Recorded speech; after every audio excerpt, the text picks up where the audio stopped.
Right? So another useful tip that I think a lot of people need to take on board is stop being a little bitch. Like, just stop. Like, this is hard. Yeah. What we're talking about is not easy. It's supposed to be hard.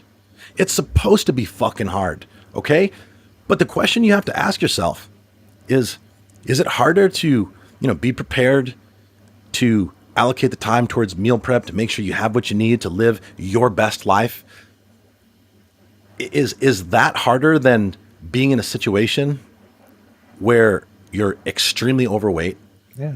unhealthy, sick, frustrated, depressed, negative all the time, pessimistic, and just overall dissatisfied with your quality of life? Because every morning when you wake up and you walk and you look in the mirror, you are physically fucking disgusted with what you see in your reflection, and that you take that with you the rest of the day. What is harder? Answer me that. I mean, what is harder, guys? I couldn't live that way. I couldn't wake up every day and not feel good. Waking up and feeling good is the most valuable thing that you have. Without your health, you have nothing. Like, it doesn't matter. Like, without your health, you have nothing.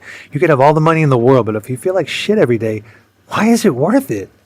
I don't get it. It's not. But I don't think it is. The issue is a lot of them just aren't consciously aware of like what the other side tastes like.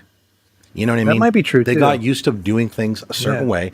And then there are also a lot of people, though, like, who have lost some weight or have got healthy and got active in the gym and felt fucking great, and then, fell off, became complacent, and, they block it out. But when they're forced to think about it, if they're having a conversation or if they're hearing something like this, they're like, man, when I was that time when I was eating good, I felt good. And wow, it's weird because like other good things started to happen before my, so like they get that perspective, which is why I'd like dive deep into some of these things, because guys, the last tip that's going to reel all this thing in, if you want to make this happen, if you want to live your best life, you have to set a new standard.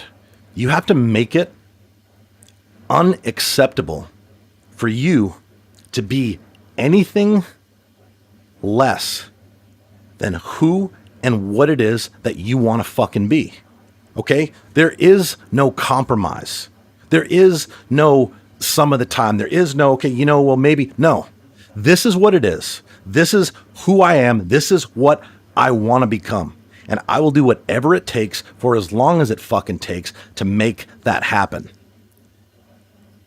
Don't worry about what's going on in society. Okay? Don't worry about the fact that, unfortunately, it's become the norm. It's become the status quo for people to walk around and think it's okay being fat, out of shape, and unhealthy. It is not okay.